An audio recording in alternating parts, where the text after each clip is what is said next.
Assalamualaikum warahmatullahi wabarakatuh. Alhamdulillahirabbil alamin. Ini hari Kamis ya, tanggal 14 September. Yang insya Allah kita akan ada acara untuk silaturahmi ke Kiai Asep Saifuddin Halim ya, Profesor Doktor. Beliaunya sebagai ketua Pergunu ya, yang akan diantarkan kali Dokter Benny nanti ya, yang dari Pergunu di Mojokerto. Ya alhamdulillah, kita bisa bersilaturahmi ya, berusaha bersilaturahmi, menyambung silaturahmi dengan beliau. Ya, satu niatnya silaturahmi, yang kedua yaitu untuk kabar-kabar dari Dokter Benny, katanya beliau membuat rumah sakit. Jadi siapa tahu juga bisa bekerja sama agar ilmu terapi saya ini lebih bisa bermanfaat tentunya ya untuk khalayak luas. Ya seperti itu intinya lah. Nah kalau foto-foto ini mengenang dulu ya guys ya. Ini foto-foto yang waktu terapi. Ini ada ya. Ini waktu ke Habib Lutfi dulu ya, sama beliau di kamar pribadinya waktu acara silaturahmi sama terapi istri beliau dan keluarga-keluarga beliau. Terus mana lagi nih, ini sama tokoh-tokoh ya yang di Magetan. Nah ini yang di Malang, ini yang pengurus PBNU ya, ini sama Yayai sama Pak D, ini sama putranya Lutfi sama para habaib, tapi satu pondok di Bogor ini kan. Ini Rukyah Masal sama JRA ya, banyak ini ya kenangan-kenangannya. Ini sama masnya Cak Nun. Nah ini sama waktu di, nah ini yang sama Gus Kikin yang pengurus Tebu Ireng ya, pengasuh Pontos Tebu Ireng. Ngopirin lah ini sama Gus Hakam sama Habib Zainal ya gitu. Ini kenangan terapi lah. Ini kita akan nyoba diagnosa ke Kiai Asep ya. Ya siapa tahu Allah beritahu bisa melihat nanti penyakit-penyakit beliau sehingga saya bisa nerapi sesuai yang dikeluhkan oleh Kiai Asep. Dengan Siratal Mukmin sama Basiroh nanti bisa dilihat. Nah, ini kan belum ketemu beliau, ini masih mau berangkat, ini jam setengah satu ini ya, setengah satu kurang 4 menit ya. Jadi kita diagnosa pakai ampot ini aja, barangkali nanti bisa ketemu terus bisa nerapi beliau kan, lumayan kita bisa bermanfaat untuk menyambung silaturahmi terus mengobati juga. Nah nanti barangkali beliau tertarik terus kita bisa kerjasama, akan lebih bermanfaat nanti untuk umat ya. Oke, kita lihat dulu. Bismillahirrahmanirrahim.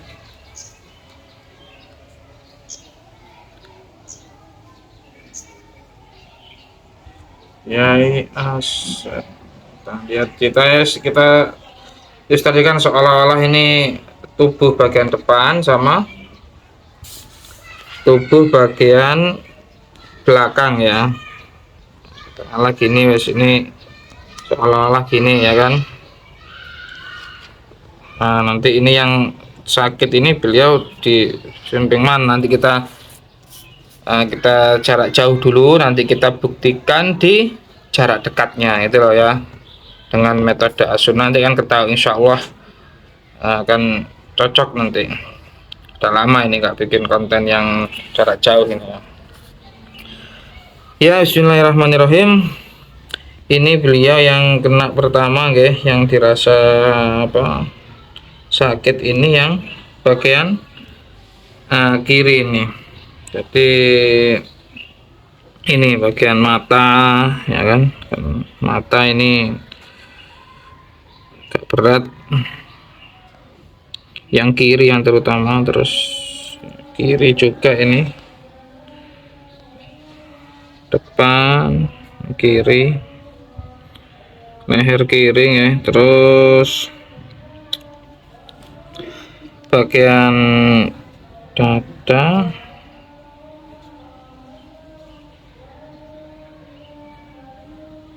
iya tangan kiri ini yang depan ya, ini sini. Yang tangan kanan enggak begitu ini ya, ada dikit di sini lah yang luntir. Terus bagian dada, oh ada di lambung perut ini, di perut samping-sampingnya sini ya. Ini diagnosa urat sama sarafnya aja ya. Ini kita buktikan di sana sesuai enggak gitu loh. Coba kita lihat mata satu nih, coba ini bagian leher 2, 3, 4, 5, 6. Terus kita lihat di depannya, kaki depan.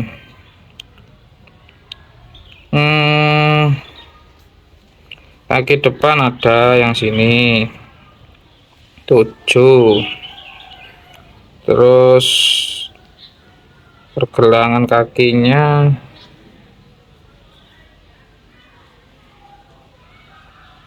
nggak apa-apa sih, sedikit. Yang kiri, iya yang kiri juga ada guys, kiri depan ini ya. Kok yang kiri ini, kaki kiri 9. Terus yang bagian belakang ya, nah, kita di bagian belakang akan lihat ya, biidznillah. Ini semuanya biidznillah guys, kayak gini guys. Kalau Anda sudah melatih kolbun salimnya, ru'yah as-shadiqohnya, nanti naik ke ilmu laduni di firasatal mukmin, kasafnya itu nanti bisa ngelihat gitu loh guys. Makanya permata-permata hati itu perlu di itu ya. Ya ini bagian belakang kita lihat. Bagian belakang ya sering berat di kepala ini. Belakang leher belakang sampai naik ke atas ini guys. Mungkin beliau nanti kita tanya aja lah ya, kenapa ini, biar lebih detailnya nanti. Entah salah tidur atau pernah tidur terus nggak pas atau gimana yang tidak disengaja, kan bisa aja terjadi. Pundaknya kita lihat, pundak beliau, oh, dua-duanya guys, pundaknya beliau ini nanti kita bisa lihat ini tebel guys, jadi agak kaku gitu. Pundak geger aman.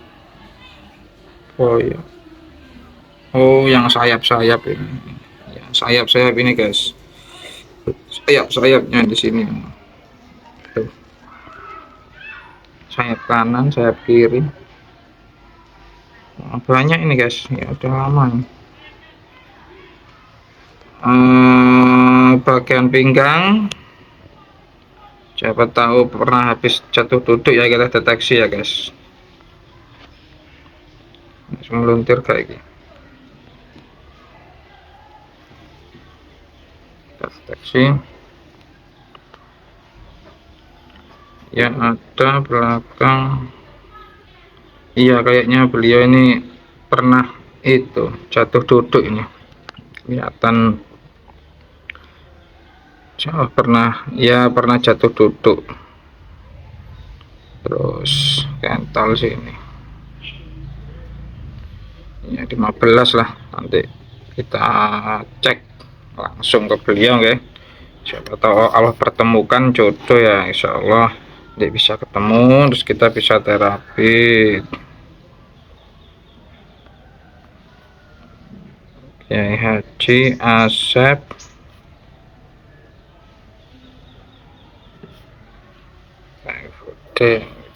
Acet dan mawon jadi kita bisa ketemu ke pondoknya beliau, semoga Allah takdirkan ketemu terus bisa silaturahmi, bisa nyambung terapi, bisa kerjasama dengan beliau. Nanti kalau foto-foto nanti insya Allah dimasukkan ke koleksi terapi sama yai guys. Nanti mawon kita lanjut berikutnya. Ya, bismillahirrahmanirrahim. Assalamualaikum warahmatullahi wabarakatuh. Ya, alhamdulillah kita sudah sampai di pondoknya Kiai Asep ya. Ya, ini menunggu beliau. Nah, nanti maghrib sih rencananya dari Surabaya pulang ke sini. Jadi kita akan ya ngaji-ngaji sebentar ya kan, nambah wawasan biar tambah terbuka akal pikiran kita, biar tambah luas jangkauan kita ya kan, bahwa ujian Allah itu tidak terbatas pada dunia saja yang kita lihat ini, yang kasat mata ini. Artinya apa? Bahwa kita ini mondok atau sekolah atau belajar sampai sarjana S1, S2, S3 itu untuk apa sebetulnya ya kan, seperti itu. Jadi itu semua memang kalau kita niatkan untuk Allah semua, pasti kacamata orang mukmin itu melihat dunia dengan 3 kacamata. Yang pertama, kita diuji Allah, yang kedua istidad, yang ketiga kita diazab. Nah, sampai di mana pendidikan manusia ini bisa menjawab ujian-ujian Allah kan di situ ya kan. Jadi ketika Anda menempuh jalur pendidikan sampai kelas tinggi ya kan, itu apa saja yang sampean dapat untuk menjawab ujian-ujian Allah tersebut. Nah, seperti itu ya kan. Nah, yang pertama, kita sampai lulus pun itu nanti ujian kita, hidup kita itu sebetulnya sama. Jadi yang pertama yaitu kita harus bisa menerima kenyataan. Entah kita jadi perempuan atau jadi laki-laki kan nggak bisa milih, maka kita harus bisa menerima dulu. Nah, penerimaan ini yang utama bagi orang-orang mukmin, bahwa kita harus menerima keadaan apapun yang diberikan oleh Allah. Orang tuanya seperti apa dan lain sebagainya, keadaan ekonomi dan lain-lain. Nah, yang kedua, kita akan menjawab soal, yaitu soal apa? Yang kelihatan dulu, yang gampang deh, itu fisik kita, ya dari kemandirian kita. Setelah itu kita lolos dari emosionalnya, kita bisa menstabilkan. Yang kedua, yang ketiga, kita akan diuji tentang kemandirian intelektual kita.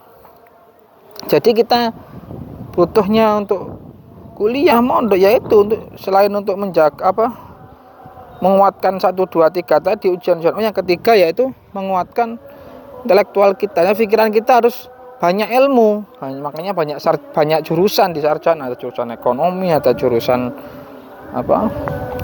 syariah, banyak jurusan-jurusannya ya. Nah, itu tergantung kita milih yang mana nanti, seperti itu. Nah, itu sekilas di ujian ketiga.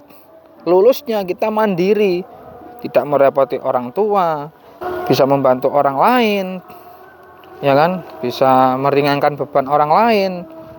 Nah, itu tahap ketiga. Nah, tahap keempat, ujian apa lagi yang harus kita hadapi? Ujian keempat ini adalah tentang spiritual kita. Nah, spiritualnya yaitu dengan istiqomah. Jadi Anda mengistiqomahkan suatu amalan, sama istiqomahi, terus keluar hikmah, keluar maunah. Lah, itu baru ujian yang keempat. Makanya di sini ada predikat-predikat, gelar-gelar di hadapan Allah, bukan lagi di hadapan manusia, ya kan? Itu yang nomor keempat. Yang nomor 5 baru ujian-ujian ruhani, yaitu kita bisa membedakan bisian-bisian dalam diri kita, mana yang dari Allah, mana yang dari hawa nafsu kita, mana yang dari iblis. Nah, sehingga di tingkat 5 ini kita bisa menerima petunjuk-petunjuk dari Allah dan menerima ilmu-ilmu khusus dari Allah, termasuk ya tadi itu qalbun salim, ya kan, terus dapat ar-ru'ya as-shadiqah. Lah ini tingkat 5. Lah setelah kita sudah sampai ke tahap ini kan, di tingkat 5 itu kan butuh kekuatan jasmani dan rohani kita untuk selaras. Nah, tingkat 5 itu seperti itu. Nah, bisakah kita menjawab soal-soal ini gitu loh, dengan kita sekolah, mondok, sampai kuliah. Nah, sebetulnya di situ inti dari ujian-ujian dari Allah itu. Nah, tingkat ke-6 sudah bil goib semua, tinggal goib. Kayak contoh kayak sihir, kayak apa, dirongsen tidak ada penyakitnya, tiap jam tertentu sakit, bukan karena makanan, bukan karena pola hidup, bukan karena jatuh atau apa, terus kita diuji seperti itulah. Itu berarti ujian yang nomor 6, dan itu sudah nggak ada ujian nomor berapa tadi, nomor 4, 5, 6 sudah nggak ada sekolahnya. Bil goib. Makanya kita butuh pengenalan kepada Allah, makanya butuh riyadhah seperti itu. Nanti yang level 7, semakin dekat lagi kita dengan Allah, bisa mewujudkan petunjuk-petunjuk dari ke muka bumi, baru nomor 7 itu seperti itu tugasnya. Lah ujiannya, serangan dari jin setan iblisnya lebih ngeri lagi. Bisa berupa api, meletus, atau mindah benda-benda tajam ke tubuh. Lah itu nanti yang bisa ngatasi yang sudah selevel itu. Naik lagi ke level 8, itu lebih ngeri lagi. Wujud siluman. Lah sedangkan keimanan kita di level 8 lebih tinggi lagi, lebih meningkat lagi sampai level 9, ya kan, yang wujud nyata, goibnya wujud seperti patung Lata dan Uzza itu, terus bisa wujud jadi jin wujud dibunuh oleh Khalid bin Walid, itu di level 9. Pas terakhir baru yang level 10 ini yang anak buah Dajjal, dan Dajjal itu yang di akhir zaman. Itulah itu peta ujian di dunia ini. Nah, kita sebagai hamba Allah mengejar itu sampai di mana. Jadi peta ujian kita itu jelas gitu loh, dan cara-caranya harus selaras dengan Al-Quran dan hadis, ijma' qiyas, dan ijma' para ulama zaman sekarang, fikih-fikih yang terbaru sesuai dengan masalah-masalah yang terbaru di situ. Nah, maka 10 tadi itu yang di dunia ini. Itu yang 10 itu aja udah berat.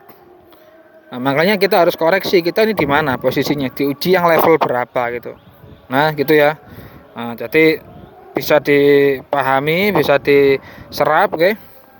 Itu aja, semoga bermanfaat pertemuan kita di sore hari ini. Wassalamualaikum warahmatullahi wabarakatuh.